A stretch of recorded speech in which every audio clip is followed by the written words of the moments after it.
Welcome back to the channel. If you guys knew how many times I have recorded this video and every single time there's some issue, you would have told me to let it go. But I refuse to let it go because we're talking about Death Note and I really love Death Note. I'm up to episode 20 out of 35 or 37. It's one of those two. And I'm absolutely loving it. I definitely underestimated the show to begin with. I thought it was just about this kid with a notebook that is just offing people, and it has become so much more than that. I love characters that toe the line between like good and evil, black and white, right and wrong. I love characters that do that because it just gives them a little bit more depth and it humanizes them to me personally. So characters like L and Light are just so interesting. I'm so intrigued by them, but at the same time, I really do become invested in them, in their well-being, and seeing how their story plays out. And Death Note is a prime example of I went in thinking it was one thing, it's turned out to be something else, and I am obsessed, rightfully so, I think. I think that if you are somebody that wants to watch Death Note and you don't like spoilers of any type, I wouldn't recommend watching this video because I'm going to talk about it in depth. I'm going to give my thoughts and stuff. So there's probably going to be spoilers here and there, maybe not big ones, but there will be some. So I wouldn't recommend you watch this because it might spoil something for you in the show up until episode 20. But if you don't mind spoilers, or like if you've watched it and you just want to know what my brain is doing, please stay, of course. So we have met Light, who is this like super genius almost type of kid. He just is really smart. And he has a very short range of emotions. Like, I feel like he has two emotions, and neither of those have anything to do with other people. They're just like he acts in his own self-interest at all times based on his own needs, and his needs are very specific from what I can see so far, right? You meet Ryuk, who is a Shinigami, basically like a death demon god or something, who drops his death notebook on Earth because he was bored. Somehow he got his hands on a second one. The Shinigami are only supposed to have one death note, but Ryuk somehow ends up with a second one, and he drops one on Earth. And then proceeds to basically just be like the best, most comical bystander ever. Like, his commentary is just on point every single time. And he himself is such a funny character that I am like, I kind of really like him, even though he scares the crap out of me. His face scares the crap out of me. But I'm genuinely enjoying like his role in everything and like how he interacts with Light, and his commentary is just top tier. That's all I can say. He is a god tier character. He's really cool. Even though he really scares the crap out of me, I really like him as well. Really. So he drops his death notebook on Earth, and in the death notebook are like instructions on how to use it and how it works. And Light, this high school kid, happens upon the notebook and then tests it out and realizes that it really does work. And his thought process is he wants to be the god of this like crime-free, evil-free Japan. So he's like, I will get rid of all of the criminals.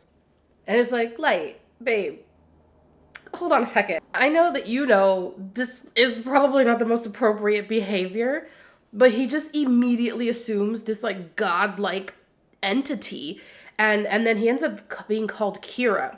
So when all of the deaths that occur to all of the criminals, whatever, are being done by Kira. Kira is Light. Light is Kira. It's just the only people that know he's Kira are him and Ryuk, basically.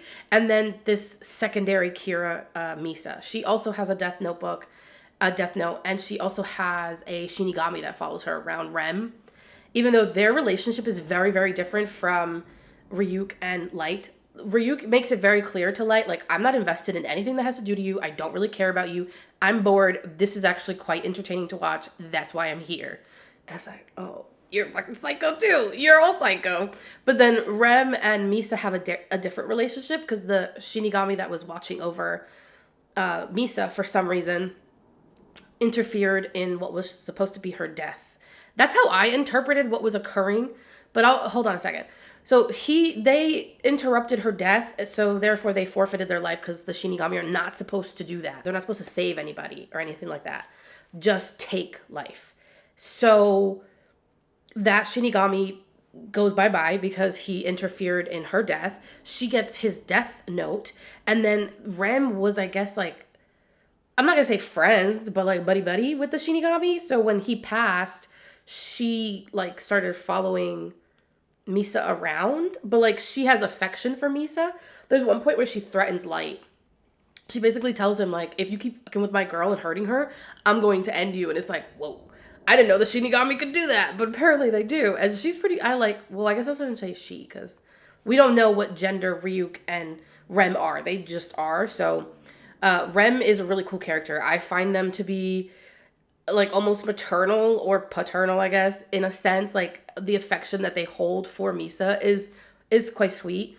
And the lengths they're willing to go to protect her is also quite sweet, considering the rest of the characters in the show are very much so like me, what can I do for me? And that's all they really care about. That's what it seems like, at least so far. So you have Misa and Rem, Ryuk and Light, and then you have L. L is this like super detective that's brought on to solve all of these criminal death cases, right? Who's killing the criminals? How do we find them? And then they're figuring out that the Kira can do things remotely, doesn't have to get involved directly. It's just so convoluted almost, but it's really, really cool to watch how they break everything down to find the answers. And I'm especially connected to L and Light's relationship because L wants to catch Kira. Like, L doesn't think that what Kira is doing is correct. You can't play God. You are not allowed to take other people's lives, even if they are criminals. And then you have Kira / Light, who is like, I want to rid the world of evil. Even though he does take certain actions at times that kind of go against that, but because he has this grandiose idea of himself and his plans, he can't see what we as the viewer can see, if that makes sense. But the relationship between Light and L is almost sweet in a sense. Like, they are going head to head. They're trying to figure out how to get rid of each other, right? But when you meet them, like when you meet L, because he's kind of in disguise or like hidden away for a little bit, but when you meet him, he's a kid, just like Kira. Like, they're both really young guys. Like, they're not. I had an idea of what L would look like or be like, and then when we meet him, I was like, oh, I was wrong. But it's just so sweet to see how they almost become friends in their feud. So there's a point where Light is locked away to prove that he's not Kira. And in all of that mess that occurs while he's locked up in that cell, he and Misa relinquish their death notes. So they get rid of their death notes, therefore they lose a certain amount of, like, a certain portion of their memories that has to do with those death notes. So now Light is helping L try to find Kira, but Kira was in fact Light up until not too long ago. So then when L starts to catch on that, like, Light actually isn't Kira in this moment anymore, there's almost like a sense of relief. And I'm not gonna say I teared up because I didn't tear up, but it just like really warmed my heart that like L had developed this almost affection for Light. And same thing with Light. Like, Misa has Shinigami eyes, which gives her the ability to see people's names. She doesn't have to ask for them. If she looks at them, she can see what their name is, right? So at one point, Light is trying to use Misa to figure out what L's name is so he can get rid of L. That way he can continue to be Kira without any limitations. And she knows what his name is. She sees him, she meets him, she knows what his name is. And even then, Light starts to make these excuses in order to not get rid of L. And I was like, you like L, don't you? You like L, don't you? It was just so, I love that. I am really scared though, because as I've said, Light has done certain things that even I, somebody who loves those morally gray, morally black characters,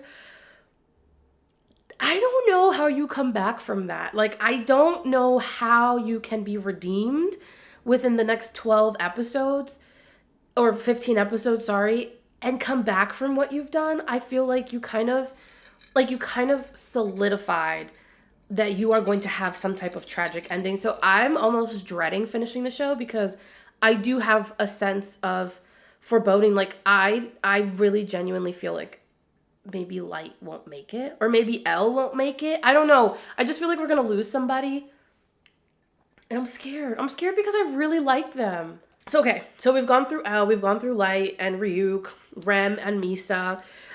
Light's dad is this like big head honcho at the police in the police department, and he at the beginning is running the case to find Kira. So it's a really weird dynamic because I, as the viewer, when I realized that Light and, oh my god, I don't remember his dad's name, but his dad are related, and then I realized that his dad is looking for Kira and Kira is his son, but he doesn't know that. I almost want to tell his dad. They're like, Pops, your kid is Kira. What are you gonna do? There's so many like relationships and the dynamics between all of the different characters, like Matsuda. Something's gonna happen with dude because no one takes him seriously. The last thing that I watched that was like Matsuda, directly correlated to Matsuda was he felt like he wasn't contributing enough. And up until that moment, pretty much every scene that he's in, they're like, they're making fun of him or they're telling him he's stupid or something or whatever. He's clearly not contributing as much as the other players are in everything. So he goes off on his own to this corporation where they think the new Kira is, because Light and Misa gave up their death notes, but somebody is still killing in the name of Kira. So they're still trying to figure out who the new Kira is now, because now they're still losing people, but now the two people they suspected are not Kira anymore. So everybody at this point is trying to figure out who the new Kira is. And he goes to the Yatsuba corporation because they think that somebody there is the new Kira.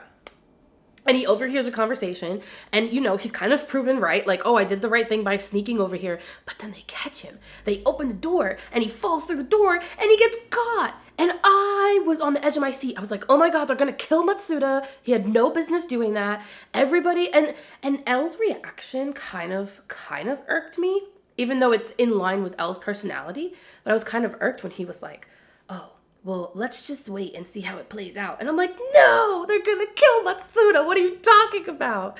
And then they fake his death to get him out of there. And he's fine. Light's dad walks up to Matsuda as he's sitting on the couch. And that interaction, that moment, and the lighting, and just everything about that scene gave me the impression that Matsuda is not... I'm being deceived with Matsuda. He is not what I am perceiving. He is so much more than that. And I'm just kind of nervous. Like, are you going to be more than that? Like, you're going to hurt me? Or are you going to be more than that? Like, oh my god, are you going to end up being like the hero of everything? It's just really fucking cool. And I didn't expect to love it as much as I'm loving it. Again, totally underestimated the show. I thought it was going to be something else, and I was 100% wrong.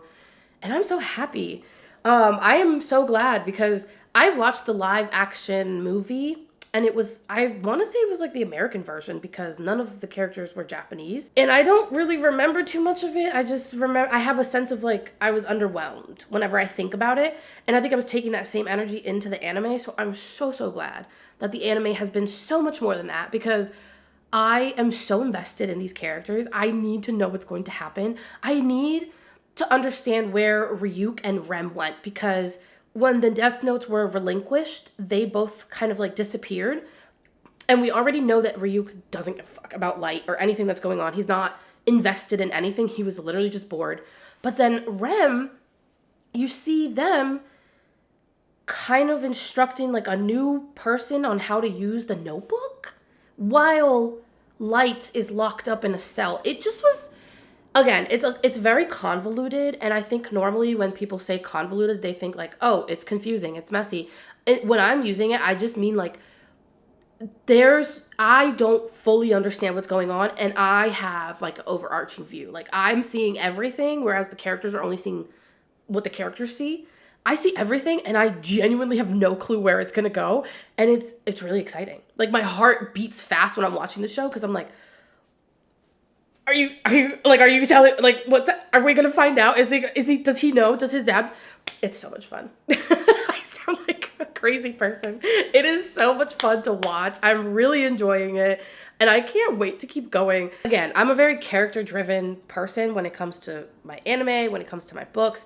Characters are what I connect to at first, at least, before I become invested in anything else. So to kind of from the bat have a handful of characters that I'm genuinely invested in, it makes me really excited, and I can't wait to finish the rest of the show.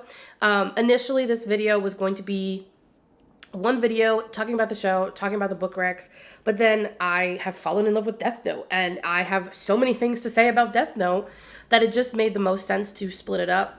So this first video is just up until episode 20. The next video will be the remaining episodes up until 35 or 37, I think. And then I will do a third separate video for any book recommendations that I might have that will give you similar vibes, can draw parallels between the show, Death Note, and those books. Because, you know, if you don't really care much for the anime and you just want the book recs, you'll just have your own little video. And if you don't care about the books and you just want to kiki about the show, then you got 2 videos to do that. So hopefully you guys enjoy. I will try to get the next one out as quickly as I can. Really, really excited, but I'm also really nervous because, again, I don't want to lose anybody, but I just don't see how this can play out and we don't have major losses. So don't spoil it for me. Don't spoil it for me. But please, in the comments, let me know what you thought of Death Note. Let me know your thoughts and your feelings.